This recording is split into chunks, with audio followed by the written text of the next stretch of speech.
ఈరోజు చాలా పవిత్రమైన రోజుగా మనస్ఫూర్తిగా ప్రతి ఒక్కరూ ఆ పరమాత్మ శివుణ్ణి అనుభవం చేసుకోండి.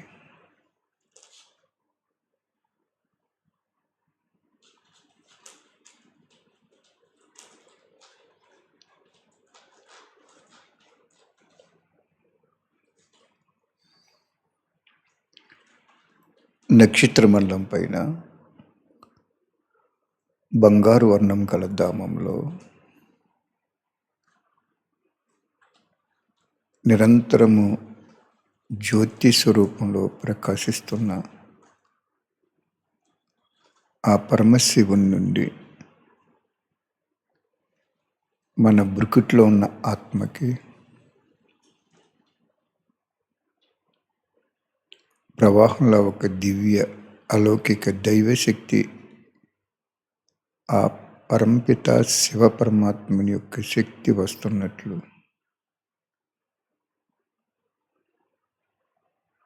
అనుభవం చేసుకోండి.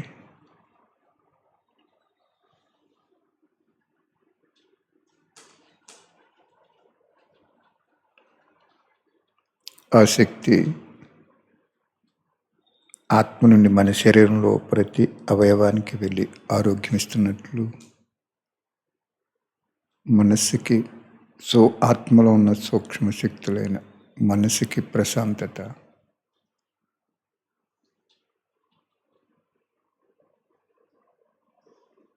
బుద్ధికి ధైర్యము, సంస్కారానికి త్యాగం యొక్క అలవాటు చేస్తున్నట్లు అనుభవం చేసుకోండి.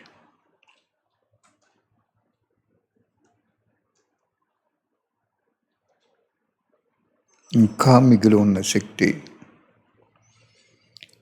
విశ్వంలో ఉన్న అనేక ఆత్మల అలజడి, అశాంతి, దుఃఖము, అనారోగ్యము, ఆర్థిక ఇబ్బందులు, అనేక అవస్థలు పడుతున్న వాళ్ళందరికీ ఆ భగవంతుడి శక్తి ఒక్కొక్క బిందువు ఇస్తున్నట్లు అనుభవం చేసుకోండి. దీన్నే యోగము ప్లస్ ప్రయోగము అంటారు.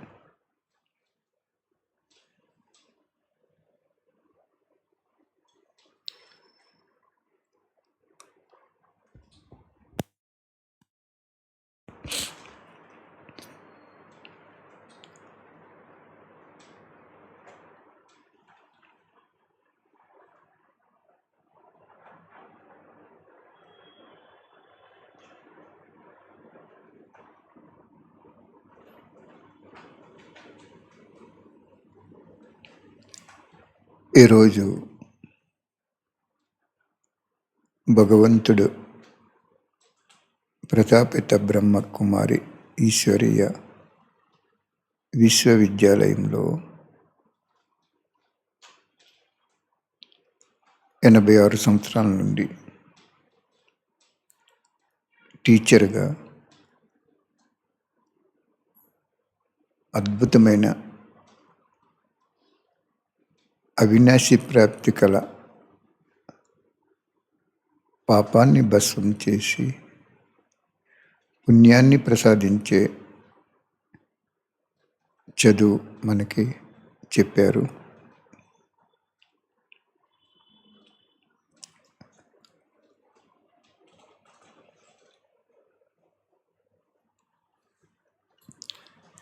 వింటున్న వాళ్ళందరినీ కూడా తన సొంత బిడ్డలుగా, సుపుత్రులుగా పాలన చేశారు.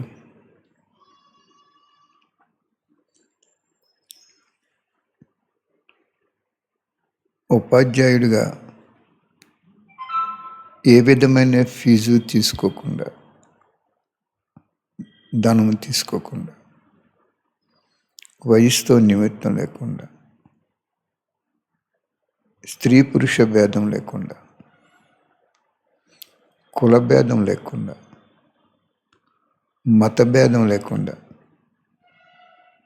భక్తి భావన కూడా లేకుండా వైరాగ్య వృత్తిలో అందరూ వచ్చేలా చదువు చెప్పారు. తండ్రిగా స్వర్గ వారసత్వం ఇవ్వటానికి ఆ చదువుని నిమిత్తం చేశారు.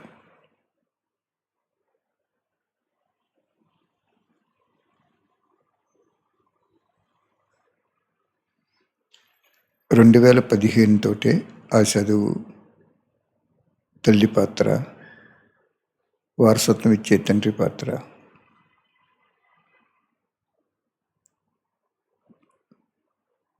పూర్తయిపోయింది.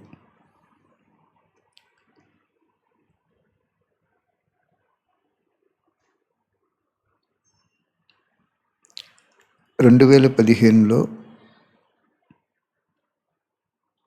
భగవంతుడు ఇంకా భూమి మీదకు వచ్చి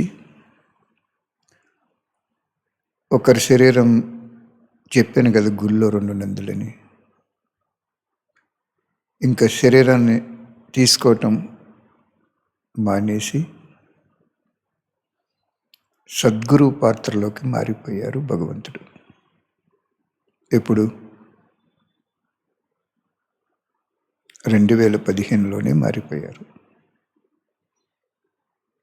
మారిపోయారని మీకు ఎలా తెలుసు?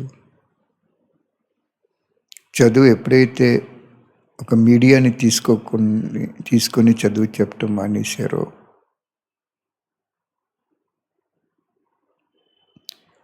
ఇంక ఉన్న పాత్ర ఏంటి? సద్గురు పాత్ర.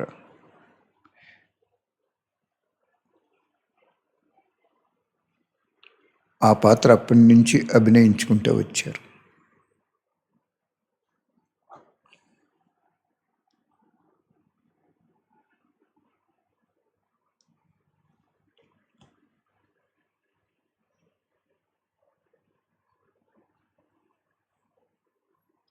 ఏ విధంగా అయితే ఒక బిడ్డ జన్మ తీసుకున్నప్పుడు బాల్యము, యౌవనము, కౌమార్యము, వృద్ధాప్యం అని 4 స్టేజ్లు ఉంటాయో,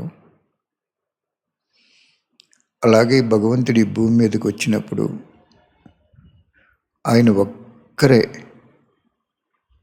4 పాత్రలో అభినయించి పాత ప్రపంచాన్ని మహాకాలుడి రూపంలో వినాశనం చేసి అందరినీ ఆత్మరూపంలో ఇంటికి తీసుకెళ్ళిపోయి 800 కోట్ల ఆత్మల్ని వాళ్ళు చేసుకున్న సంగమయుగంలో చేసుకుని ఆచరించే దైవత్వము, మానవత్వము, భక్తితత్వము, దేవత్వము, ఇలా అన్నీ కూడా ఫాలో.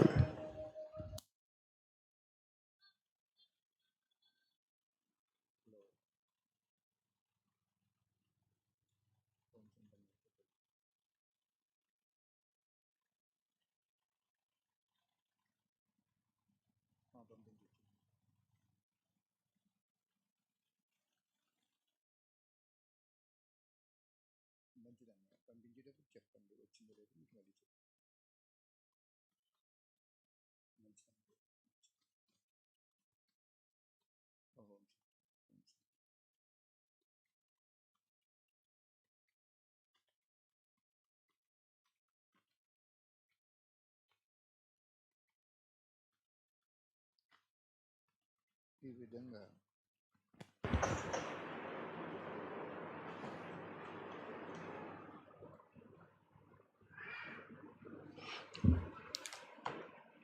ఈ విధంగా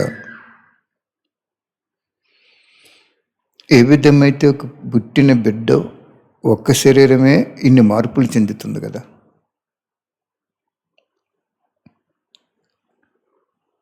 మార్పులు చెంది తర్వాత శరీరం వదిలేసి వేరే జన్మలోకి వెళ్ళిపోతాయి. అలాగే భగవంతుడు ఒక్కరే ఈ ఒక్క సంగమ యుగములో తప్ప ఇంక ఏ యుగములోనూ రారు.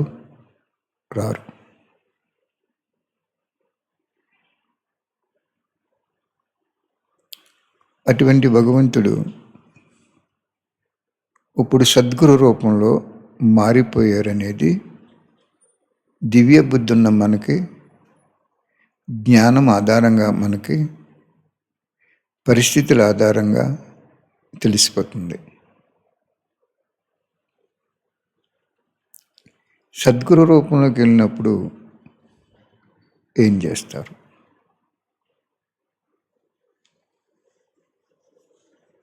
సద్గతిని ఇవ్వటానికి శిక్షణ, ఇంకా కొద్ది శిక్షణ ఇచ్చి ప్రాక్టికల్గా, లేదా శిక్షణని స్వీకరించలేనప్పుడు శిక్షించైనా పావనం చేసేస్తాను అని చెప్పారు. పావనం చేసి వెంట పరంధామ తీసుకెళ్ళిపోతాను. ఇక్కడ ఎవరిని కూడా ఉంచను. ఏ తల్లిని కానీ, ఏ తండ్రిని కానీ, ఏ కుమారుడు కానీ, కోడలు కానీ, కొడుకు కానీ, కూతురు కానీ, ఎవరు అల్లుడు కానీ, మనవడు కానీ, మునువడవడు కానీ ఎవరిని ఉంచరు. ఇక్కడ అందరిని ఇంటికి తీసుకెళ్ళిపోతారు. ఆయన ఆత్మస్వరూపం, ఆయన బిడ్డ కాబట్టి ఇక్కడ ఈ నాటకం పూర్తి అయిపోయింది కాబట్టి మళ్ళీ నాటకం మొదటి నుంచి వస్తుంది కాబట్టి తీసుకెళ్ళిపోతారు. ఆ తీసుకెళ్ళే ముందు ఏం చెప్పారంటే, సద్గురు పాత్ర అద్భుతమైన పాత్ర, అఫీషియల్ పాత్ర అని చెప్పారు. ఇప్పుడు ఆయన పాత్ర నడుస్తుంది, ఇంక మధువనం రావట్లేదు. ఆ స్థానం ఒక స్మృతి చిహ్నంగా మిగిలిపోయింది, భగవంతుడు అవతరించిన స్థానంగా మిగిలిపోయింది. కానీ ఆయన రావట్లేదు.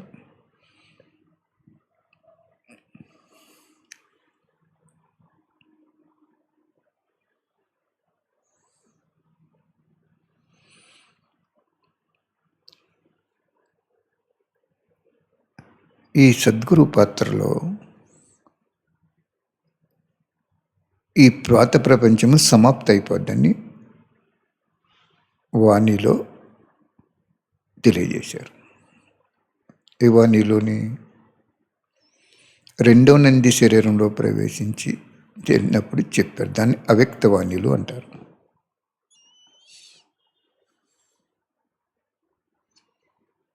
శిక్షణ ఇచ్చైనా, ఇంకా నోటితో శిక్షణ ఇచ్చారు, జ్ఞానంతో శిక్షణ ఇచ్చారు, అవతరించి శిక్షణ ఇచ్చారు. ఇప్పుడు ఇంకా అలా చేయరు, పరంధామంలోనే ఉండిపోతారు. నువ్వు పిలిస్తే వస్తారు, నీ ఇంటికి వస్తారు, నీ కూడా వస్తారు, నీకు తోడుగా ఉంటారు. పాత్ర అంతా మారిపోయింది.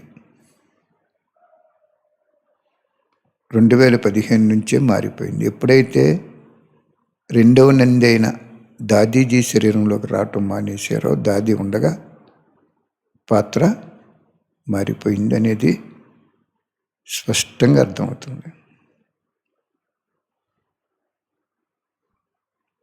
ఇంకా చదువు లేదు. పరంధామ నుండి ఒక్క సెకండ్లో ఆ మీడియా శరీరంలో ప్రవేశించడం ఆగిపోయింది.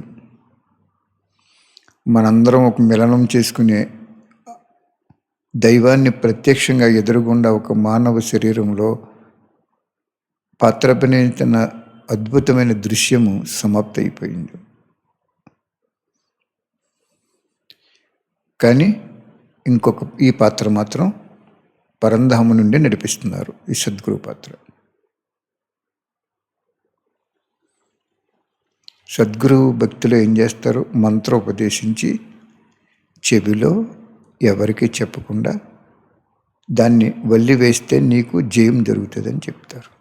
అలాగే అటువంటి గురువులు ఎంతోమంది ఉంటారు. కానీ గురువులకు గురువు సద్గురువు ఈయన.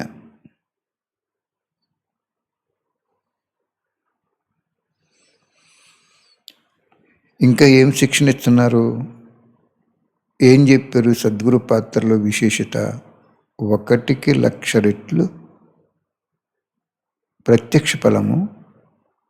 మంచి చేస్తే, చెడ్డ చేస్తే 1,00,000 రెట్లు ప్రత్యక్షంగా శిక్ష పడిపోతుందని చెప్పారు సద్గురు పాత్రలోకి వచ్చినప్పుడు.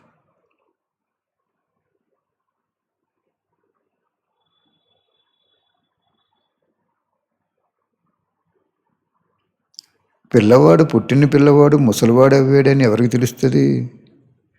పుట్టినప్పుడు ఆ బిడ్డని చూసిన ఆ రక్త సంబంధికులకు తెలుస్తుంది ముసలివాడు అవ్వాడని. బయట వాళ్ళు చూస్తే ఏమనుకుంటారు? ఇతను పెద్దవాడు అనుకుంటారంటే అన్నీ ఆలోచించరు. అలాగే 1కి 1,00,000 రెట్లు ప్రత్యక్ష ఫలము, 1కి 1,00,000 రెట్లు శిక్ష పడిపోతుంది వెంట. ఇప్పుడు అది జరిగిందా, కరెక్టా అని మీరు అనుకోవచ్చు. చూడండి, కరోనా వచ్చినప్పుడు లాస్ట్ ఇయర్ చాలామంది భగవంతుడి పిల్లలకు కూడా వచ్చేసింది. ఇంకా భగవంతుడి జ్ఞానం విన్న ఈ బ్రహ్మకుమారి సంస్థలో పాత్ర అభినయిస్తున్న ఒక జ్ఞానిగా పాత్ర అభినయిస్తున్న వాళ్ళకి వచ్చేసింది, బయట వాళ్ళకి వచ్చేసింది.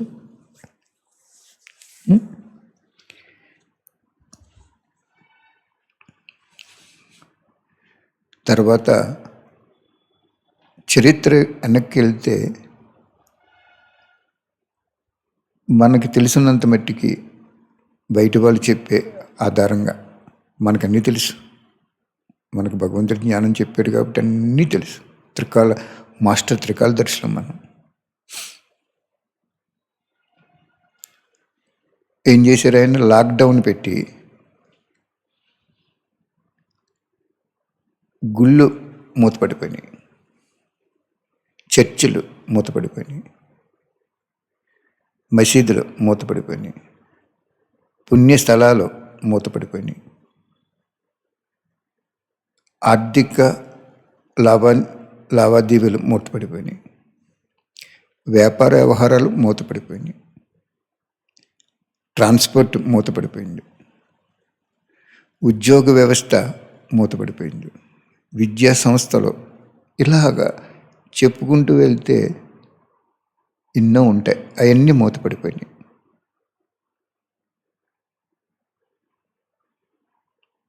అది ఎవరికి సాధ్యం?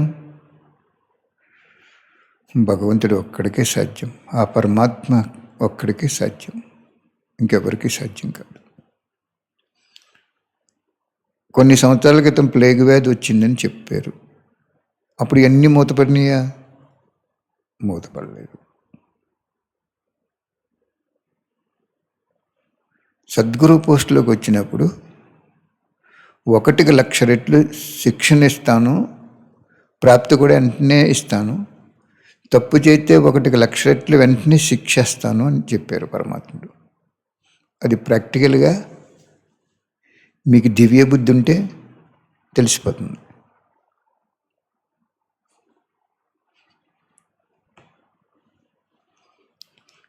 అర్థమైందా?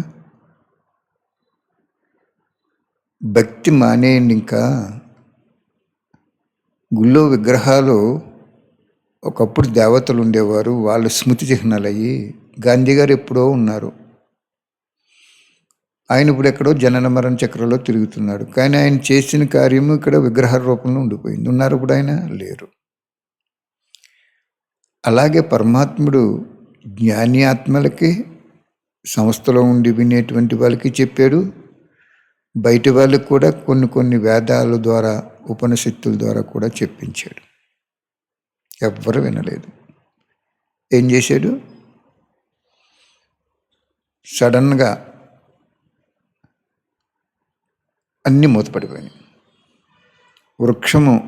మానవ వృక్షం శిథిలావస్థలోకి వచ్చేసింది. ప్రపంచం ప్రళయంలోకి నెట్టేస్తున్నారు, వెళ్ళిపోతుంది. ప్రళయం రావటానికి రెడీగా ఉంది.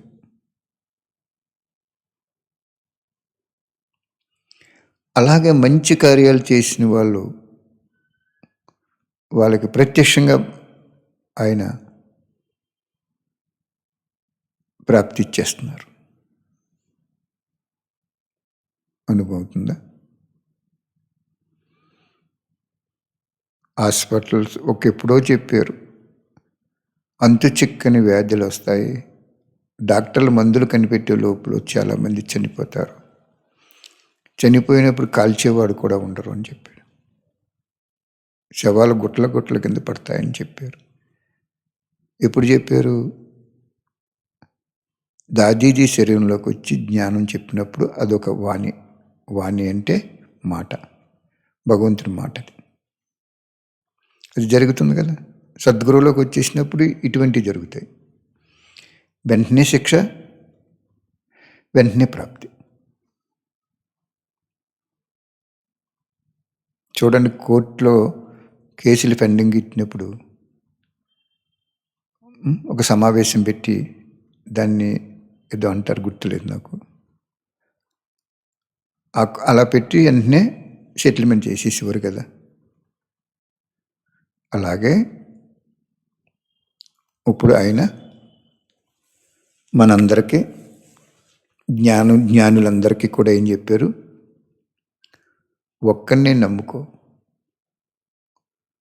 ఒక్కడితోటే స్నేహం చేసుకో మనస్ఫూర్తిగా, ఒక్కడితోటే భుజించు. ఆహారం తీసుకునేటప్పుడు కూడా భగవంతుడా నువ్వు ఇచ్చేవా, అంత స్మృతి ఉండాలి, ముద్ద ముద్దలో స్మృతి ఉండాలి. ఇలాగ ఎన్నో ఉపదేశాలు మనకు చెప్పుకొచ్చారు.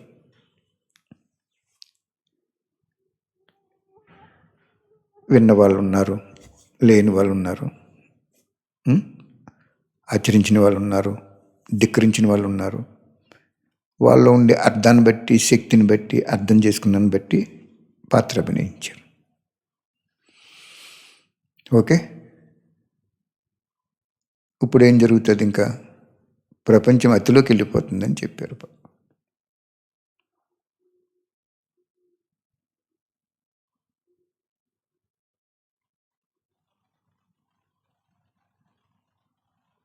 కాబట్టి ఇప్పుడు ఏం చేస్తారు అంటే, భగవంతుడు లాస్ట్ సీన్ ఇది. మధువనంలో స్థూలంగా రావటం, అవతర అనేది సమాప్తి అయిపోయింది. ఇప్పుడు ప్రపంచంలో అందరికీ అనేక జన్మల నుంచి చేసిన కర్మల ఖాతా రోగాల రూపంలో, గొడవల రూపంలో, మానసిక అశాంతి రూపంలో, బంధువర్గంలో గొడవలు, రాజకీయంలో గొడవలు, వ్యాపార వ్యవహారాల్లో మోసాలు, ఆర్థిక ఇబ్బందులు, ప్రపంచం అంతా కూడా ఆర్థిక ఇబ్బందులు పడిపోతుంది. ఇలాగ రకరకాల రూపాల్లో అంతకుముందు చేసిన పాపము, మోసము, అవినీతి, అన్యాయము, స్వార్థము ఇవన్నీ ఇప్పుడు సెటిల్మెంట్ అయిపోతున్నాయి.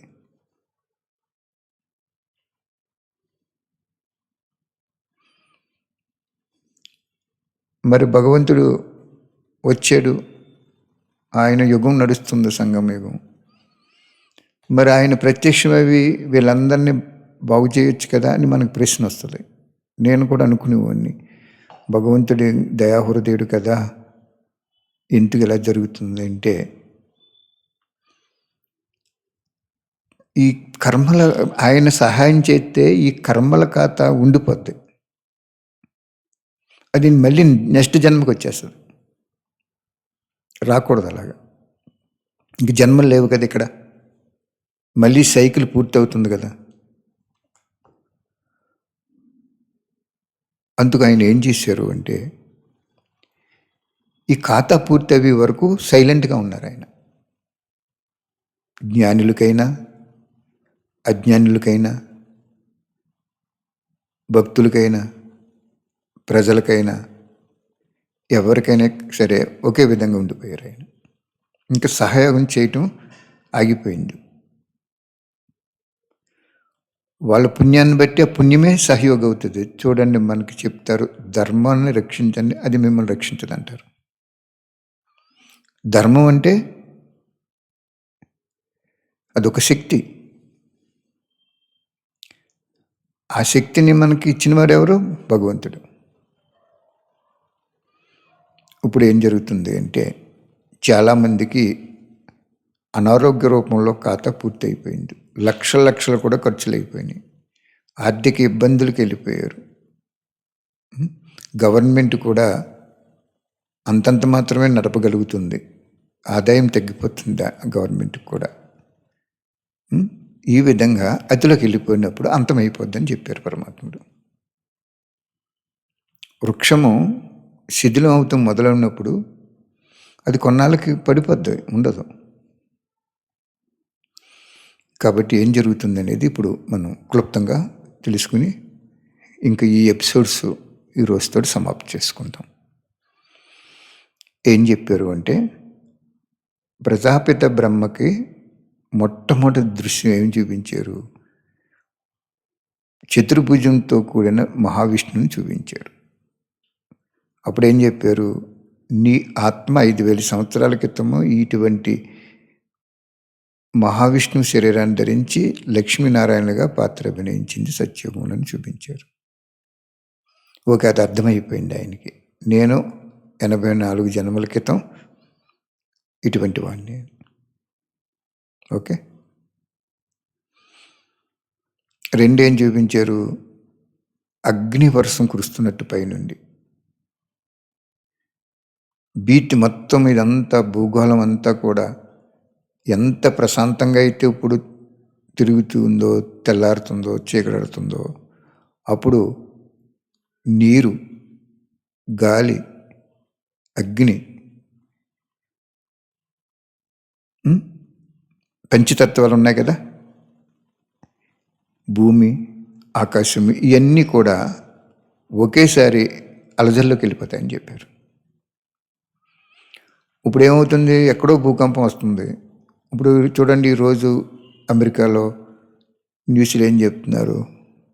స్నో, ఐస్ తుఫాన్ వస్తుందని.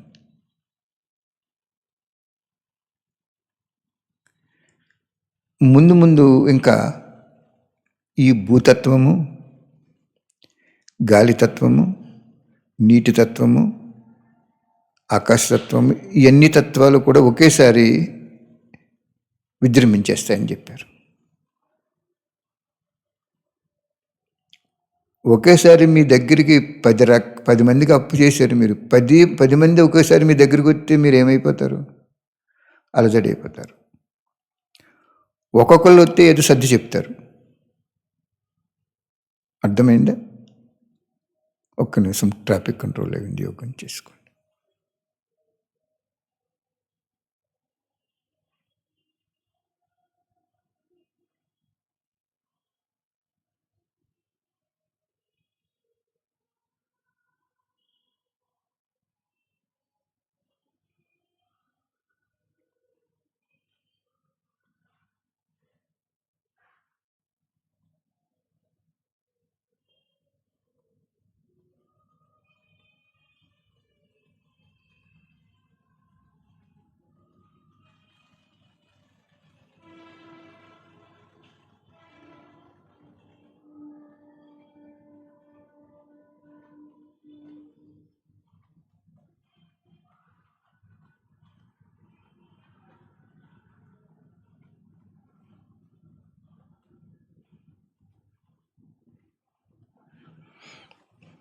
ఎప్పుడైతే ఈ 5 తత్వాలు విజృంభించినాయో, మానవుల్లో ఉన్నటువంటి వికారాలు కామము, క్రోధము, లోభము, మోహము, అహంకారము, ఈర్ష్య, పగ, ద్వేషము, నిర్లక్ష్యము, సోమర్తనము, బద్ధకము, భయము, ఇవన్నీ వికారాలు కూడా ఒకేసారి విజృంభించాయన్నారు.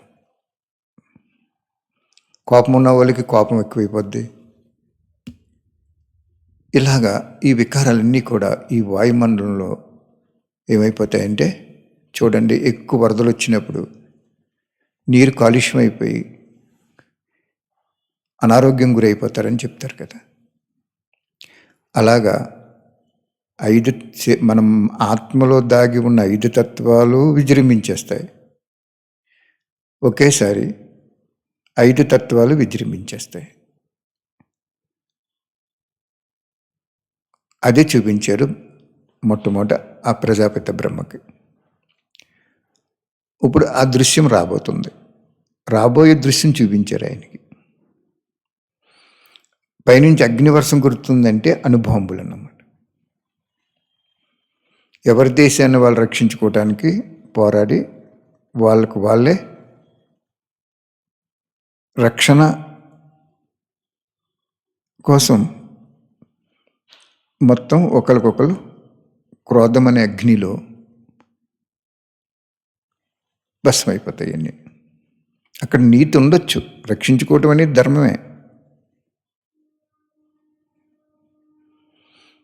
అది బాబా ఏం చెప్తారంటే ఆయుధాలు ఉంచుకోవటం గొప్ప విషయమే, కానీ ఆ క్రోధోక్తులయ్యి ఆయుధాలను ఉపయోగించినప్పుడు నష్టం ఎక్కువ జరుగుతుంది కదా అంటారు. ఇంకో దృశ్యం ఏం చూపించారు, ఆకాశంలోంచి నక్షత్రాల మాదిరిగా ఆత్మలో నక్షత్రం మాదిరిగా ఉంటుంది కాబట్టి అవి వస్తున్నట్లు.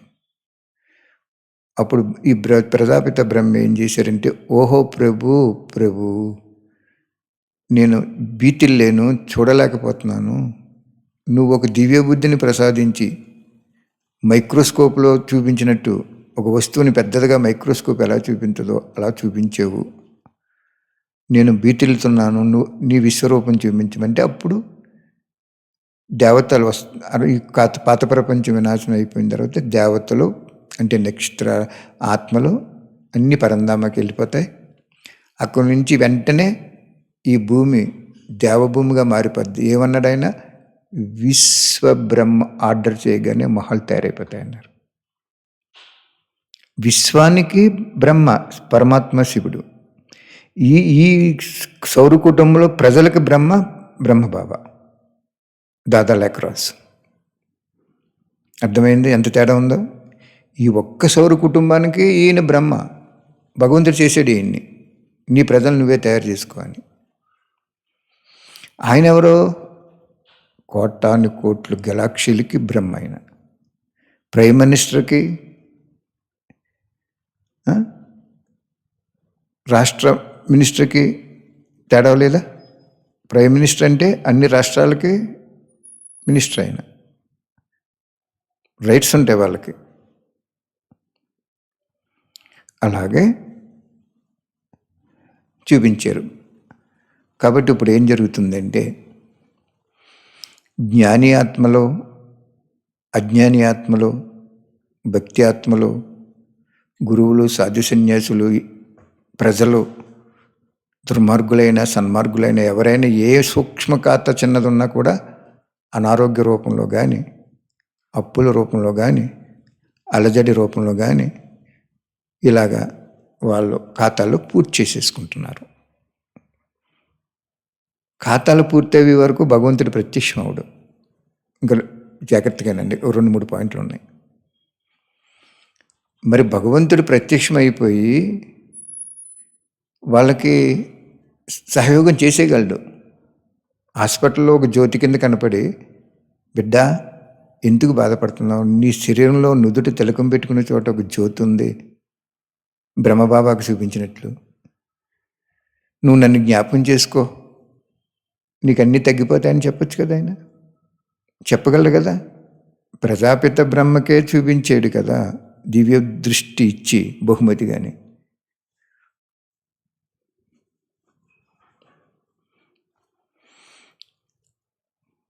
కానీ ఎందుకు చూపించడు అంటే, అలా చూపించినప్పుడు పాప పరిహారం అవ్వదు, పుణ్యం వచ్చేస్తుంది. పాపం పరిహారం అవ్వకుండా పుణ్యం ఒకటే ఉంటే ఉపయోగం లేదు. ఇక్కడ జాగ్రత్తగా అర్థం చేసుకోండి. రోగం పూర్తిగా తగ్గకుండా మనకి స్థిమితింతే ఉపయోగం లేదు. అది ఎప్పుడొకప్పుడు విజృంభించేసి మరణం తీసుకెళ్ళిపోద్ది.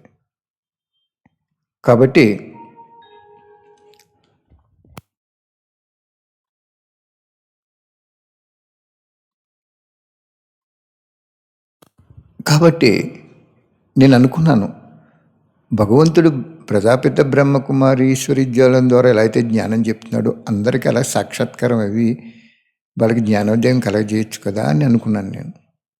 అప్పుడు పరమాత్ముడు చెప్పాడు, 86 సంవత్సరాల నుంచి వాళ్ళందరూ చెప్తున్నారు కదా.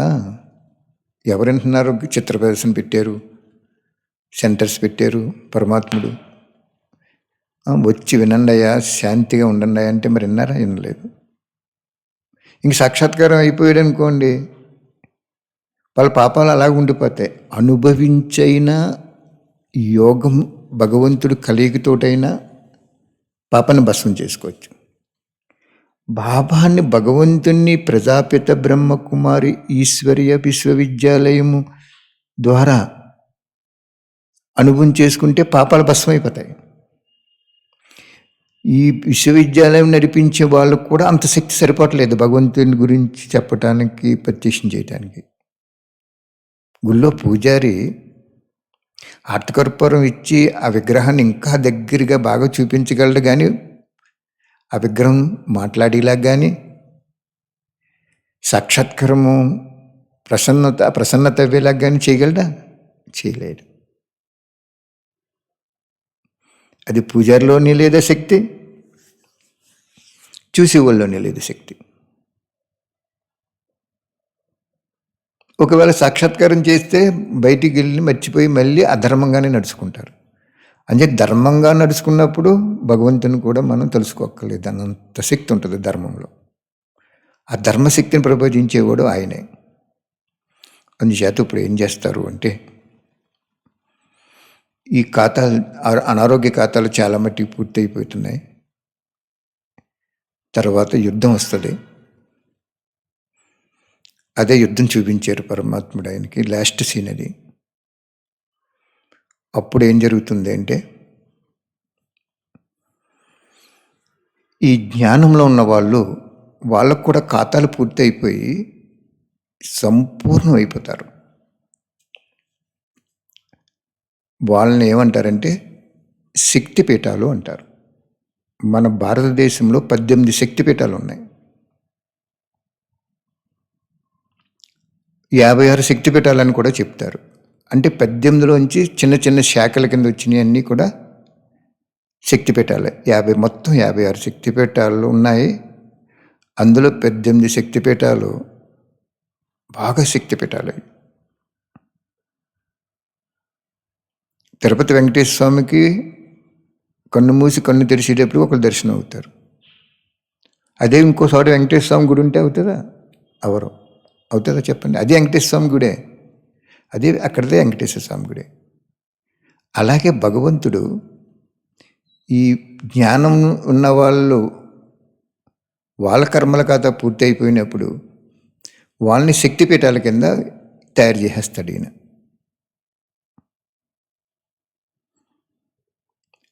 అప్పుడు ఈ మహావినాశనం అనేది విజృంభిస్తుంది. ఎప్పుడైతే మహావినాశనం విజృంభించిందో ఈ శక్తిపీఠాల ద్వారా ఆ భగవంతుడు ఏం చేస్తాడంటే, ఆ శక్తిపీఠం అక్కడ కూర్చోబెట్టి బ్రుకుట్లో భగవంతుడి జ్యోతి స్వరూపుణ్ణి సాక్షాత్కారం ఇలాగ చేస్తాడు. అప్పుడు సాక్షాత్కారాలు మొదలెడతాడు. అప్పుడు ఏమనుకుంటారంటే ప్రజలంతా కూడా, ఓహో ప్రభు నీ లీల ఎంత గొప్పదా అని అప్పుడు ఆశ్చర్యపోతారు. అప్పుడు గుళ్ళు ఉండవు, అన్నీ కూలిపోతాయి, ఏముండవు. ఏం చెప్పాడో చెప్పనా? నమ్ముతారా? భగవంతుడు చెప్పింది నమ్ముతారా? కోట్లు ఇస్తే మీకు చెప్పడా పాయింట్, మన ఎవరికి చెప్పడైనా పాయింట్. కానీ ఆ ప్రజాపిత బ్రహ్మ ద్వారా, దాదీజీ ద్వారా, వాణి ద్వారా ప్రపంచం అందరికీ చెప్పేశాడు. ఏమని తెలుసా? 5 తత్వాలు విజృంభించినప్పుడు ఈ శక్తిపీఠం ద్వారా భగవంతుడు ప్రత్యక్షం అయిపోతున్నప్పుడు ఆ శక్తిపీఠం ఉన్న చోట చుట్టూ భూకంపం కానీ ఏ ప్రళయం రాకుండా సురక్షితంగా ఉంటుంది అక్కడికి. అప్పుడు ఈ భయభ్రాంతులతో వీళ్ళు ఆ శక్తిపీఠాల దగ్గరికి వచ్చి దూరం నుండే ఆ శక్తిపీఠం యొక్క జ్యోతి స్వరూపాన్ని దర్శనం చేసుకుని, భగవంతుడి జ్యోతి స్వరూపాన్ని దర్శనం చేసుకుని కొంతమంది భక్తులుగా, కొంతమంది ప్రజలుగా ముక్తిని పొందేస్తారు. అంటే ఉదాహరణకి చెప్తున్నాను చూడండి. ఇప్పుడు అంటే నేను గొప్ప గురించి చెప్పట్లేదు, అర్థం కోసం చెప్తున్నాను. నాకు మనసులో ఎప్పుడూ కూడా అందరికీ ప్రపంచం అంతా కూర్చోబెట్టి ఇటువంటి విషయాలు చెప్పాలని ఉండేది 30 సంవత్సరాల క్రితం. అది ఇప్పుడు యూట్యూబ్లో చెప్పించున్నాడా లేదా? 1,00,000 రెట్లు ప్రాప్తి శిక్ష కూడా ఇస్తానన్నాడు కదా.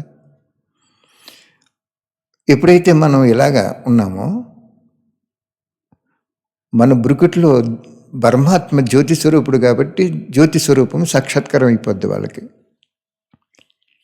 భగవంతుడు జ్యోతి స్వరూపంగా సాక్షాత్కారమైనప్పుడు వాళ్ళు స్వర్గం వచ్చేస్తారు అక్కడ. ఇంకా కొంతమంది స్వర్గం వచ్చే వాళ్ళు ఉంటారు కాబట్టి ఫ్రాక్షన్ ఆఫ్ సెకండ్లో జాగ్రత్తగా అర్థం చేసుకోండి. క్రిటికల్గా ఉంటుంది ఇక్కడ క్లైమాక్స్. అందరికీ చెప్పిస్తున్నారు బాబా ఇది. ఇదే పిక్చర్ రూపంలో కూడా మారాలని, విశ్వం అంతా చూడాలని, ఈ రహస్యం అనేది లేకుండా అందరూ ఈ పరమాత్మ రంగు అంటించుకోవాలని, పిక్చర్ తీయాలని కూడా మనం సంకల్పం చేసుకుందాం. ఎప్పుడైతే ఈ శక్తిపీఠం అక్కడ ఉంది, అంతా కదిలిపోయింది, ఇంకా పూర్తి వినాశనం అవ్వలేదు. భూకంపాలు వచ్చేసి ఇల్లు కూలిపోయింది, అక్కడ రోడ్డు పగిలిపోయింది, ట్రైన్లు ఆగిపోయినాయి. వరల్డ్ అంతానే, all over, not only India. ఎక్కువ ఇండియాలో జరుగుతుందని చెప్పారు. అయిపోయినప్పుడు ఏం చేస్తుంది? బతికున్నారు వీళ్ళు. జీవించడానికి ఉపయోగపడే నీరు కానీ, కరెంటు కానీ, ఆహారం కానీ, ఉండటానికి ఇల్లు కానీ, ఇవన్నీ కూడా శిథిలావస్థకి వెళ్ళిపోయి దీనాతి దీనంగా మిగిలిపోతారు వాళ్ళు.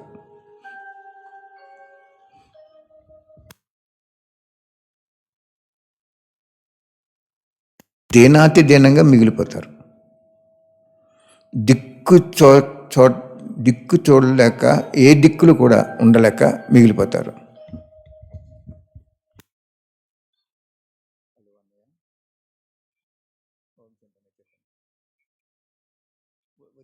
వచ్చిందండి కుమార్ ఏదో వచ్చిందండి. కుమార్ మంచిదండి.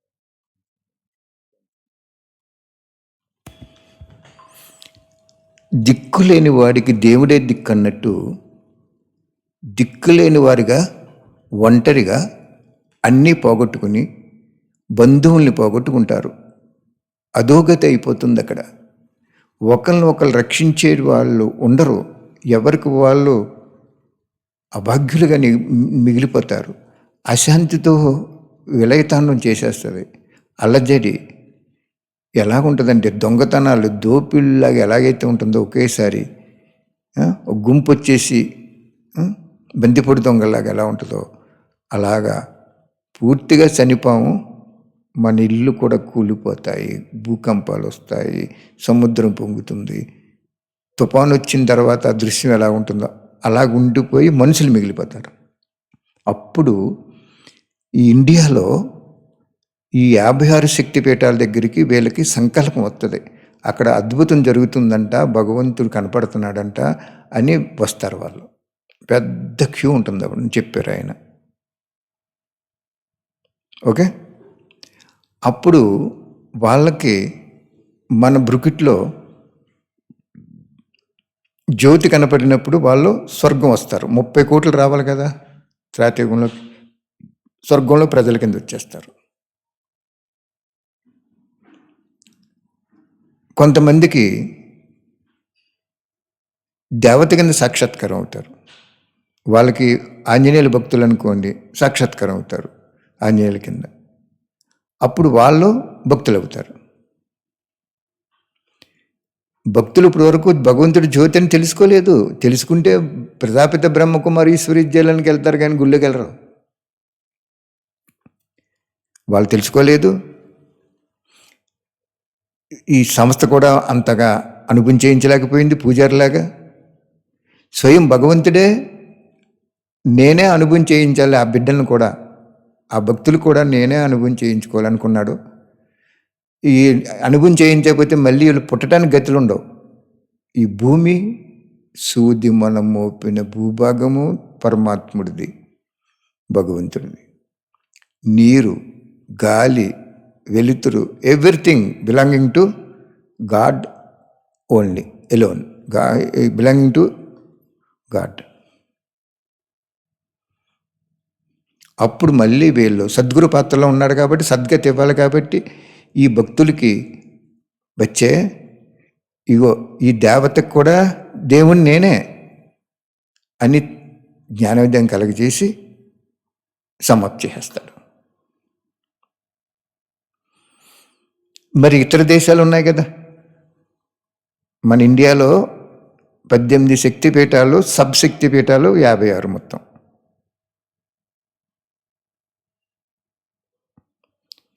భారతదేశం ఆ విధంగా ఫ్రాక్షన్ ఆఫ్ డేస్లో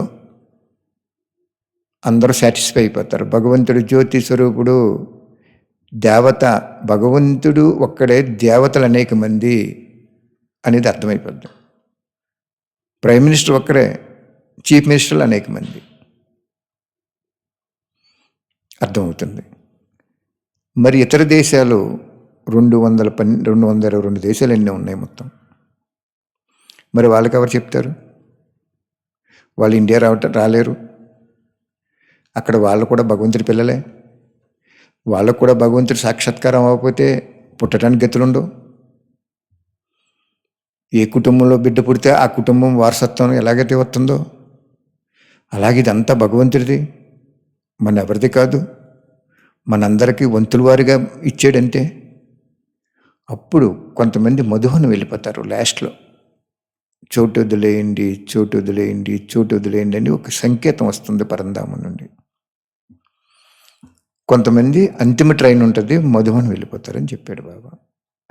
అదే సమయంలో ఇక్కడ శక్తిపీఠాలు ప్రత్యక్షం అయిపోతాయి. అక్కడ వాళ్ళు తపస్సు చేసుకుని పరిస్థాలుగా ఇతర దేశం వాళ్ళకి భగవంతుని సాక్షాత్కరించేస్తారు, జ్యోతి స్వరూపంలో వెళ్తారు. వాళ్ళు ఇక్కడికి రాలేరు కదా. ఇండియా అన్ని దేశాలకు రావాలంటే విమానాలు కూడా సరిపోవు. అందుకు భగవంతుడు ఏం చెప్పాడు అంటే, ఈ శక్తిపీఠాలు ప్రత్యక్షమయ్యే ముందు ఈ జ్ఞానంలో బుద్ధి స్పష్టంగా, క్లియర్గా, నమ్మకంగా భగవంతుని మీద ఉన్నప్పుడు ఒక అంతిమ ట్రైన్, అల్లివైపులా అనేక రకాల ట్రైన్లు వీళ్ళని తీసుకెళ్ళటానికి, మధువనం తీసుకెళ్ళటానికి ఉంటాయి. ఆ తర్వాత ఇంకే ట్రైన్ ఉండదు, అసలు ఏ వాహనం పనిచేయదు.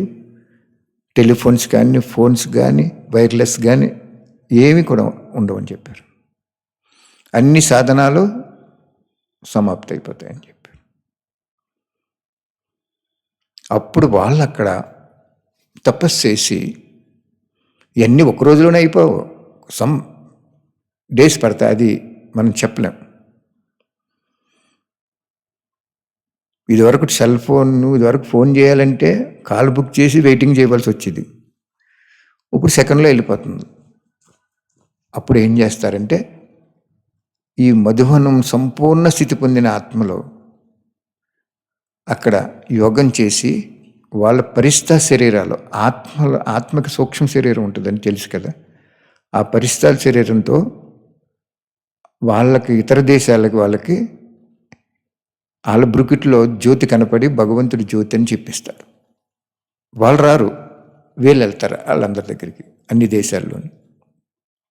ఓహో ప్రభు, నీ లీల ఎంత గొప్పదాన్ని వాళ్ళు కూడా అనుభవం చేసుకుంటారు. ఆ ఒక్క సెకండ్ అనుభవమే కనీసం ఒక్క జన్మైనా తీసుకోవడానికి, పుట్టడానికి గతులు వచ్చేస్తాయి వాళ్ళకి. ఈయన కనపడలేదనుకోండి, ఈయన ఈ ప్రక్రియ చేయలేదనుకోండి, వాళ్ళు పుట్టడానికి, భూమి మీద రావటానికి as per as god's law ప్రకారం రావటానికి ఒక్కలేదు.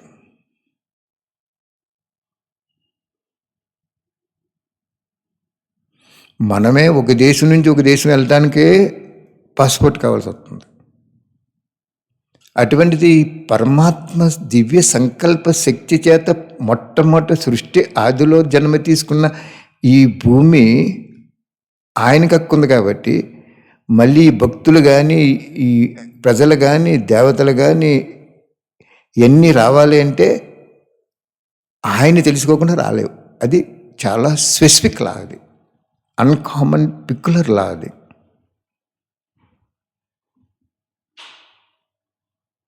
ఓకే, అప్పుడు అలా అయిపోయిన తర్వాత అందరూ ఓహో ప్రభు, ఓహో ప్రభు అని బాబాయ్ ఏమన్నారంటే, భక్తులు, పీఠాధిపతులు, సాధు సన్యాసులు, ధర్మపితలు వీళ్ళందరూ కూడా క్యూలో వచ్చి ఆ అద్భుతాన్ని దర్శించుకుని అందరూ శరీరం వదిలేస్తారు. అప్పుడు ఏం చెప్పారు అంటే, రోకలంత దారితో వర్షం కురుతుందట అండి. అప్పటి వరకు అన్ని తత్వాలు విజృంభించి అలా ఉండిపోయినాయి.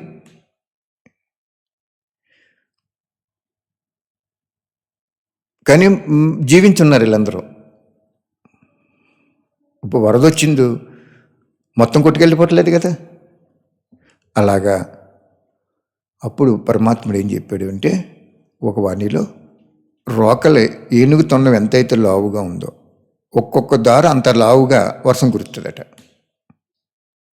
అప్పుడు నేను బాబాని అడిగాను, బాబా ఎలాగే జరుగుతుంది సైంటిఫిక్ ప్రకారం, మీరు సైంటిస్టే కదా అంటే చెప్పారు ఆయన, సూర్యరశ్మి ఎక్కువవి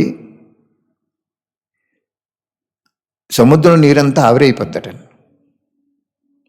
మీరు ఒక బిందులో నీళ్లు పోసి సిమ్లో పెట్టినప్పుడు ఆ నీరు హీట్ ఎక్కుతుంది, కొద్దిగా ఎవాపరేట్ అవుద్ది, కొద్దిగా హరించుతుంది. అది హైలో పెట్టినప్పుడు స్పీడ్గా హీట్ ఎక్కిపోయి ఆ నీరంతా ఆవిరైపోద్ది, ఇంక నీరు ఉండదు అక్కడ. ఎగ్జాంపుల్ చెప్పారు ఆ పరమాత్ముడు మహానుభావుడు. నాకు నేను అడిగేవాడిని, బాబా చక్కగా చెప్పవా, ఎక్స్ప్లెయిన్ చేయవా, మంచి కథలు చెప్తున్నావు, న్యాచురల్గా చెప్తున్నావు, నీ సృష్టి రహస్యం అంతా చెప్తున్నావు అని నేను ప్రాధేయపడి అడిగేవాడిని, ప్రేమతో అడిగేవాడిని, భయంతో కాదు, భక్తితో కూడా కాదు, ప్రేమతో. నా తండ్రి ఇంత గొప్పవాడని అనుభూతి అవటం కోసం అడిగేవాడిని. చెప్పారు ఆయన. ఆ సూర్యరశ్మికి ఏమైపోతుందంటే సముద్రంలో నీరంతా ఆవిరైపోద్దట. అంతగా సముద్రంలో నీరు అంత పెట్టాడు ఆయన అంతిమ దృశ్యం కోసం. అదేం చేస్తుందంటే అండి, ఆవిరైపోయి సముద్రంలో ఉన్న జీవరాశులన్నీ కూడా శరీరం వదిలేస్తాయి. ఏ జీవరాశి ఉండకూడదు ఇక్కడ. అడవులోకి వెళ్ళేటప్పటికి చల్లగాలికి రోకలంత దారితో వర్షం కురిసినప్పుడు సముద్రంలో జీవరాశులన్నీ శరీరం వదిలేసి ఆత్మలన్నీ పైకి వెళ్ళిపోతాయి. ఓకే, ఆత్మకి మరణం లేదు. అడవిలోకి వెళ్ళి ఆ మేఘాలు చల్లటి గాలికి వర్షం కొంది కురిసి, యాజ్ పర్ సైన్స్ ప్రకారం సైంటిస్ట్ భగవంతుడే.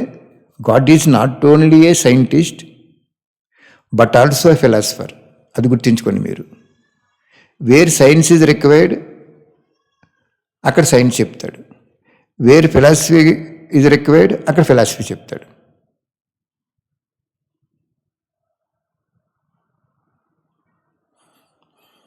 కాబట్టి అప్పుడు ఆ రోకలంత దారితో వర్షం కురిసినప్పుడు క్రిములు, కీటకాలు, మృగాలు, జంతువులు, పశువులు, పక్షులు అన్నీ కూడా శరీరం వదిలేస్తాయి. ఇక్కడ అసలు ఏ జీవరాశి ఉండకూడదు. ఈవెన్ ఒక్క భూమిలో ఉండేటువంటి బ్యాక్టీరియా కూడా ఉండకూడదు. అది అందుకే కాలుడికి కాలుడు మహాకాలుడు అంటారు. అందుకే భక్తి మార్గంలో నటరాజు విలయతాండం చేస్తాడు అంతిమలో అంటారు.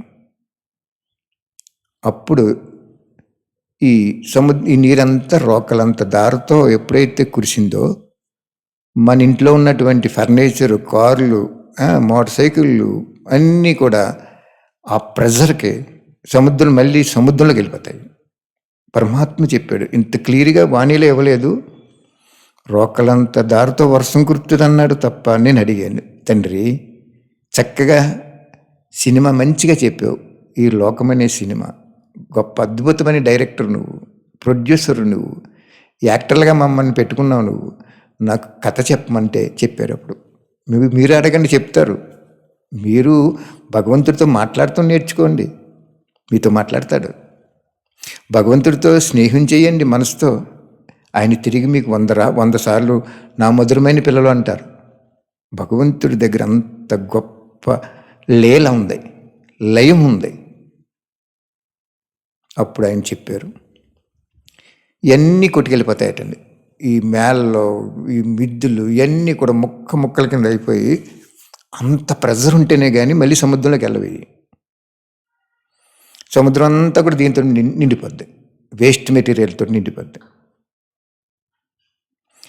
అప్పుడు ఈ సూర్యరశ్మి చాలా హై డిగ్రీలకు వెళ్ళిపోద్ది అన్నారు. ఏ విధంగా అయితే బంగారాన్ని, ఒక బంగారపు వస్తువుని కరిగించాలి అంటే బాగా మరగాలి కదా, వేడి ఉండాలి కదా, అప్పుడు ఆ వస్తువు నీరు కింద అయిపోతుంది. అలాగే ఈ ఇనుము అన్నీ కూడా ఏదైతే మన వస్తువులు ఉన్నాయో అవన్నీ కూడా ఆ సూర్యరశ్మి డిగ్రీస్ చాలా హైట్ స్టేజ్లో ఉంటుందండి. ఒక అన్నయ్య కూడా సాక్షాత్కారం చేయించారని చెప్పారు ఒక అన్నయ్య. ఆ డిగ్రీస్ అని నాకు గుర్తులేదు, 500 డిగ్రీస్ ఎంతో వెళ్ళిపోతాడు. అవి కరిగిపోయేటువంటి డిగ్రీస్కి సూర్యరశ్మి వెళ్ళిపోయి అంత దగ్గరికి వచ్చి సూర్యుడు అట్లన్నిటిని కూడా, ఇప్పుడు ఇనప ట్రైన్ నడవటానికి ఇనప బద్దీలు ఉన్నాయి కదా, మరి అవి కరగాలి కదా, అలా వేసేటప్పుడు కరిగిపోతాయి. మళ్ళీ కరిగిపోయి ఎక్కడికెక్కడ సెటప్ అయిపోతాయి. అవే మళ్ళీ మనకి భూమిలో రీసైక్లింగ్ అవి మనకు దొరుకుతాయి. అర్థమైందా? అందుకు మనందరూ ఏం చేయాలి తెలిసిన, రోజు ఒకసారి అనుభవం చేసుకోవాలి. ఈరోజు నేను ఉపయోగించినది సముద్ర గర్భంలోకి వెళ్ళిపోద్ది కదా, అంచేత ఒకటి ఉంచుకుంటే చాలు కదా, రెండెందుకు అని మనం వైరాగ్యం తెచ్చుకోవాలి. నాకైతే నిజంగా మీరు గొప్ప చెప్పడం కాదు, కానీ నాకు కనీసం 15 రోజులకి నెలకి అలా జ్ఞాపం చేస్తారు పరమాత్ముడు. ఎందుకయ్యా ప్రకృతులు కలుపుకుంటారు, ఎందుకు పరమాత్మ దగ్గర దాచుకోవచ్చు కదా అంటారు బాబు. మన అన్నీ వెళ్ళిపోతే ఏముండవు. కానీ మనం ఏంటంటే కనీసం ఉండటానికి ఆ స్టేజ్ వచ్చే వరకు ఉండటానికి ఏదో ఉంచుకోవాలి, కానీ ఇంకా మనవలకు కావాలి, కొడుకు కావాలి, ఎంబీబీఎస్ చదివుతున్నారు, హాస్పిటల్ కట్టించాలి, ఈ డబ్బులు పోగేయాలి, ఎన్ని చేయాలి అంటే ఏంటి హాస్పిటల్? వీళ్ళెవరు నీకు? అసలైన తండ్రి వచ్చేసాడు అందరినీ తీసుకెళ్ళిపోవడానికి వచ్చాడు. నీకెవరు? నువ్వెవరు రక్షించగలదు? ఫ్యూచర్ ఏముంది నీకు? సద్గురు పాత్రలో అంత పవర్ ఉంటుంది అన్నమాట. ఓకే, ఆ విధంగా సమాప్తి అయిపోద్ది. ఇతర దేశాలన్నీ కూడా అక్కడక్కడ దీవులుగా ఉండి జలమయం అయిపోద్ది. అప్పుడు శ్రీకృష్ణుడు జన్మ జరుగుతుంది. అందుకే భక్తి మార్గంలో రావి ఆకు మీద వస్తారు, జైల్లోని తీసుకొచ్చి చూపించారు. ఇదంతా పెద్ద నరకం కింద తయారైపోయి వినాశనం అయిపోద్ది. అప్పుడు ఏమన్నారు పరమాత్ముడు? విశ్వబ్రహ్మ ఆర్డర్ చేయగానే మహల్స్ వచ్చేస్తాయన్నారు. ఈ భూమిలో ధ్రువాలు మారి తిరిగినప్పుడు సత్యయోగం పైకి వచ్చేస్తుంది. అందుకే భక్తి మార్గంలో కూడా ఇటువంటి జ్ఞాపకం ఉండి వాళ్ళు రాస్తారు భక్తిలో, ఏమని? ద్వారకా నగరము సముద్ర గర్భంలో మునిగిపోయింది అని. అది బయటకు వస్తుంది, పైకి వస్తుంది. ఓకే, ఈ శక్తిపీఠాలు కూడా శరీరాలు వదిలేస్తాయి. మధువన్న వెళ్ళిన వాళ్ళు కూడా శరీరం వదిలేస్తారు. ఏ విధంగా వదిలేస్తారు? వాళ్ళకి అనుభవం అవుతుందట, స్వర్గం వస్తుంది, మనం వెళ్ళిపోవాలి, పాత శరీరాన్ని వదిలేయాలని. అంత స్టేజ్ వచ్చేస్తుంది వాళ్ళకి అంత పవర్ భగవంతుడు ఇచ్చేస్తాడు. 56 శక్తిపీఠాలు మధువన్న వెళ్ళేవాళ్ళు. 33 కోట్లలో కూడా 56 మందే మెయిన్గా ఉన్నారు, శక్తిపీఠాలు అన్నమాట. వాళ్ళు భగవంతుని ప్రత్యక్షం చేసేటువంటి పరమ పవిత్రులు. పాపం అనేది నామమాత్రం కూడా లేని వాళ్ళు అన్నమాట. కాబట్టి ఆ నెంబర్లోకి నువ్వు రావాలి అంటే నీ దగ్గర ఉన్న స్థూలమైనవన్నీ కూడా తినటానికి ఉంచుకో, ఉండటానికి ఉంచుకో, కానీ రేపు రోజుకి ఉంచుకోకు. ఈ రోజుకి సాటిస్ఫాక్షన్ అయిపో, ఈరోజు సంతుష్టపడు, రేపు రోజు ఆయన ఇస్తాడు. రేపు రోజుకు నువ్వు ఉంచుకున్నావు అనుకో, ఆయనే నీతోటి ఉండడు. నీకు 100% ఇది ఫైనల్ పాయింట్ బాబా చెప్పిస్తున్నారు. చక్కగా పిక్చర్ బాబా ఎలా తీయించుకుంటారో ఈ 10 ఎపిసోడ్లో, నిన్న 9 పెట్టకపోయి 10 పెట్టారు. మొత్తం 10 ఎపిసోడ్లో బాబా చెప్పించేశారు. పిక్చర్ తీసే వాళ్ళు ఎవరుంటారో, ఎవరు నిర్ణయిస్తారో అన్నీ ఆయన తెలుసు. దానికి కూడా డబ్బు కొంత కేటాయించారు పరమాత్ముడు. ఎలా తీయించాడో, కల్పపూర్వం ఎలా తీయించాడో ఆయనే తీయించాడు, మనకు సంబంధం ఏంటి? కానీ ఇది తీసేవాళ్ళు డైరెక్టర్ ఈ 10 ఎపిసోడ్స్ వినాలి, అందరూ వినాలి. డైరెక్టర్స్ ఏంటి, యాక్టర్స్ ఏంటి, మ్యూజిక్ డైరెక్టర్ ఏంటి, అందరూ. కాబట్టి మీరు కూడా, సీతాదేవి ఏం చేస్తుంది లాస్ట్ని, రాముడు ఏలుకుంటానన్నా కూడా నేను మాయా లేడీ, నిజమైన లేడనుకుని, బంగారు లేడనుకుని భ్రమించి తెరసాల్లోకి వెళ్ళిపోయాను. అలాగే జ్ఞానంలో ఉన్న వాళ్ళు ముఖ్యంగా ఇవన్నీ శాశ్వతం అనుకుంటున్నారు మీరు. నిజం చెప్పాలంటే సింపుల్ పాయింట్లో చెప్తాను వినండి. నేను అమలాపురంలో అన్నీ వదులుకుని, అన్నీ అమ్ముకుని, వైద్యం అన్నీ మానిపించి, తాడేపల్లిగూడెం ఒక అన్నయ్యలు రమ్మంటే వచ్చినప్పుడు ఇంక స్టాండర్డ్గా వచ్చేస్తున్నాం ఇక్కడికి. ఒకసారి వచ్చి వెళ్ళాం, తర్వాత స్టాండర్డ్ అయిపోవాలని ఇంక ఇక్కడ నిర్ణయించుకున్నారు బాబా. ఒక అక్కయ్య, అన్నయ్య మా ఊర్లో ఆగు అన్నారు. ఓకే అన్న. ఆగిన తర్వాత కింద కోడలు ఉంది, పైన అత్తగారు ఉన్నారు. ఆ ఊర్లో మేడది. కోడలు అంటుందో, అన్నయ్య ఒకసారి టీ పెడతాను, కొంచెం తాగి పైకి వెళ్ళండి అత్తమ్మ దగ్గరికి అన్నారు. పైన అత్తమ్మ గారు ఆవిడ ఏం చెప్తుంది పైనుంచి, నువ్వు ఏమి తీసుకోకు అన్నట్టుగా చేయి ఊపి నన్ను పైకి రమ్మంటుంది ఆవిడ. ఈవిడేమంటుందో, ఏమండి మీ లాంటి వాళ్ళకి ఇది ప్రసాదం లాంటిది, ఇది ఇస్తే మంచి పుణ్యం అంటుంది ఈవిడ. అయితే మరి మనం ఎక్కడ తీసుకోం కదా, తీసుకోవద్దని భగవంతుడు చెప్పాడో లేకపోతే మనం పెద్దలు పెట్టారో అదే వేరే సంగతి. కానీ నాకేమనిపించిందంటే ఆ సమయంలో ప్రేమతో ఈవిడి పిలుస్తుంది కదా, అమ్మ పెట్టు, నువ్వు టీ పెట్టాను. టీ పెట్టారు ఆవిడ. వారు ఇచ్చి ఎంతో ప్రేమతో మనం తాగితే వాళ్ళ ఇల్లు పావనం అవుతుంది, మనసు సంతోషిస్తుందని భావంతో ఉంది ఆవిడ. కానీ జ్ఞానంలో లేదు అని పైనుంచి ఆవిడ సైకి చేస్తుంది. ఫస్ట్ వెళ్ళేటప్పుడే పైకి వచ్చేయమంటున్నారు అన్నమాట. ఎప్పుడైతే నేను తాగానో ఆవిడ చాలా తృప్తి అయింది. పైకి వెళ్ళి అత్తగారిని కలుసుకున్నాం. మరి ఎందుకు తాగొచ్చు అన్నయ్య, మీరు తాగకూడదా అంటే బాబా ఒకటి చెప్తాడు, ప్రేమతో పెట్టిన దానికి పాపం ఉండదు, అపవిత్రత ఉండదు. వీరబ్రహ్మం శిష్యుడు అక్కడ కుక్క చనిపోతే తినమంటున్నప్పుడు అందరు శిష్యులు పారిపోతారు. సిద్ధేవ్ ఒక్కడే ప్రభు గురువాజ్ఞని అలా తీసుకోగానే పుష్పాలు అయిపోతాయి. అలాగే ఆతల వ్యక్తి ప్రేమతో మనకి భగవంతుడి పిల్లల వేళ్ళు ఇస్తే మనం పావనవుతాము అని, ఎలాగైతే పీఠాధిపతిని పల్లెంలో కాళ్ళు పెట్టి కడిగితే నెత్తి మీద నీళ్ళు వేసుకుంటే పావనవుతామని అనుకుంటారో, అటువంటి టైంలో ఆ ప్రేమతో ఉన్నది మనం స్వీకరించినప్పుడు ఇరువురికి పుణ్యం వచ్చేస్తుందని నాకు తెలుసు. ఓకే, పైకి వెళ్ళాను. ఇక్కడ ఈ తృప్తి చేశాడు బాబా. పైకి వెళ్ళిన తర్వాత ఆవిడ ఒక అరకాసు బంగారం ఇచ్చి ఉంగరం చేయించుకోవాలన్నయ్య అని ఒక జత బట్టలు పెట్టారు.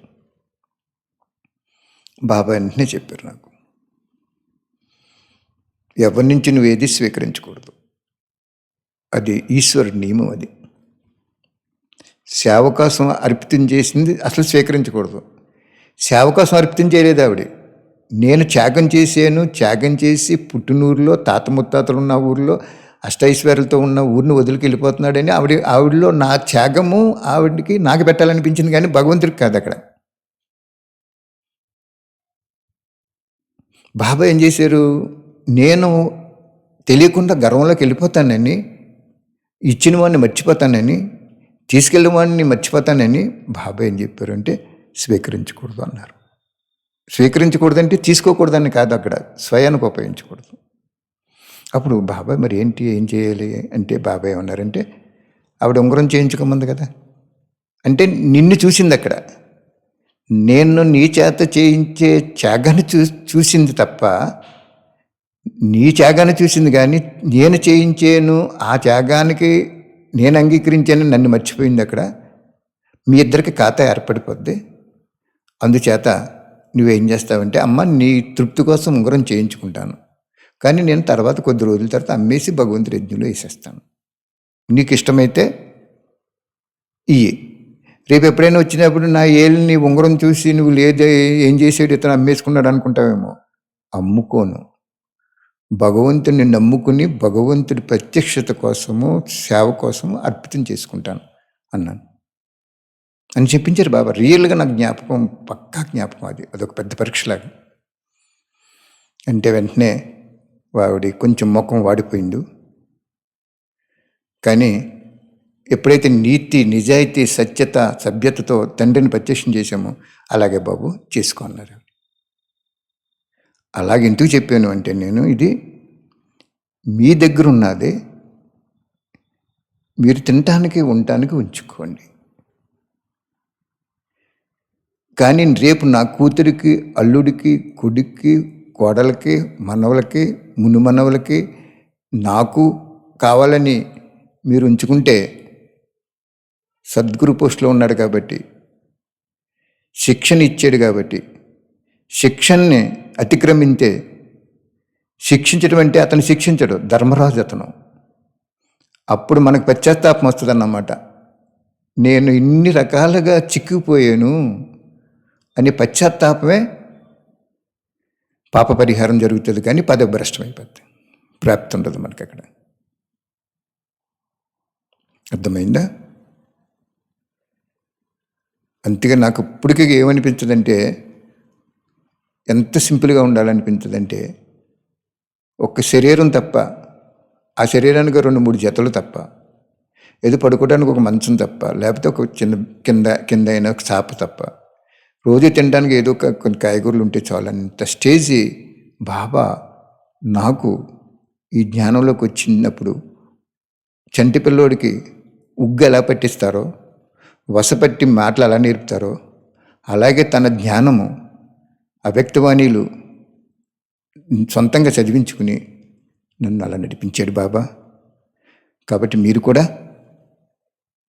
జాగ్రత్తగా, గుప్తంగా, గొడవలు పెట్టుకోకుండా ఇంట్లో గుప్తంగా ఈశ్వరుని ప్రత్యక్షం చేసేటువంటి ప్రక్రియలో పరమాత్మని ప్రజల కోసం ప్రఖ్యాతి కావాలి కాబట్టి కొద్ది సమయం, చాలా కొద్ది సమయం మిగిలింది కాబట్టి ఇంకా శిక్షణ, ఆ శిక్షణని చాలామంది అమలు చేస్తున్నారు. చాలా సంతోషం, చాలా అర్థం చేసుకున్నారు. ఇంకొంచెం స్పీడ్ అవ్వి జాగ్రత్తగా ఈ చిత్రాన్ని తీస్తున్నారు కాబట్టి పరమాత్ముడు ఈ చిత్రము, ఆ విచిత్రుడు, చిత్రం లేనివాడు మనకి చిత్రం తీయించున్నాడు కాబట్టి ఇంకా పుస్తకాల కంట దానికి సహయోగం చేసుకుని మీరు భగవంతుని ప్రత్యక్షం చేయటానికి సహయోగం అవ్వండి. ఓకే, అర్థమైందా?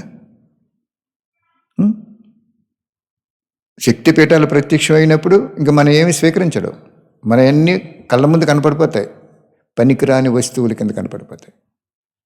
భూకంపం వచ్చింది, ఒక పక్క కూలిపోయింది, ఏమనిపించింది మనకు అప్పుడు? అయ్యో, ఇందులో సగం ఇల్లు అమ్మేసి భగవంతుడికి వేసుకోలేకపోయానని తప్పకుండా థాట్ క్రియేట్ అవుద్ది, డెఫినెట్గా క్రియేట్ అవుద్ది.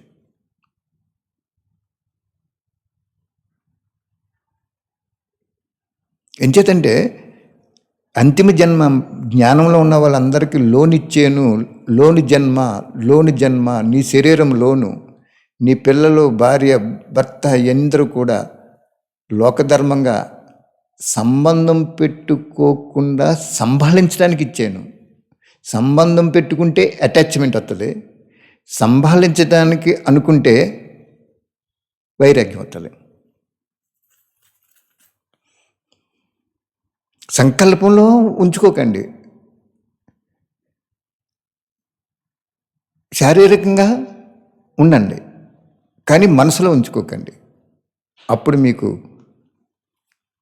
చనిపోతున్నప్పుడు తులసి తీర్థం ఎందుకు పోతారు? భగవంతుని స్మృతి చేసుకోవటానికి. అర్థమైందా? అంతిమలో నార పట్టుకొస్తారు. నార అంటే కనీసం నారాయణ అని బదులు నారాయణ 2 అక్షరాలని అంటాడేమో అని పీసు అంటాడు. అంచేత ఉప్పు నుంచి మనకి అభ్యాసం ఉండాలి, త్యాగం ఉండాలి, వైరాగ్యం ఉండాలి, న్యాచురల్గా ఉండాలి, మనస్ఫూర్తిగా ఉండాలి. భగవంతుని ప్రత్యక్షం చేయాలి. మన ధనం భగవంతుని ప్రత్యక్షం చేయాలి. మన బంగారం భగవంతుని ప్రత్యక్షం చేయాలి. మన ఆస్తి భగవంతుని ప్రత్యక్షం చేయాలి. మన పిల్లలు భగవంతుని ప్రత్యక్షం చేయాలి. మన బంధువులంతా భగవంతుని ప్రత్యక్షం చేయాలి. ప్రతి ప్రజలు, ప్రతి డాక్టర్లు, యాక్టర్లు, రాజకీయ నాయకులు, పోలీసు వాళ్ళు, ఇవన్నీ డిపార్ట్మెంట్లకి కూడా మీరు ఏమీ చేయక్కర్లేదు. మీరు సర్వమానవాళి బుక్, పరిచయం బుక్ ఇచ్చేయండి. అది నాకు కూడా పంపక్కర్లేదు.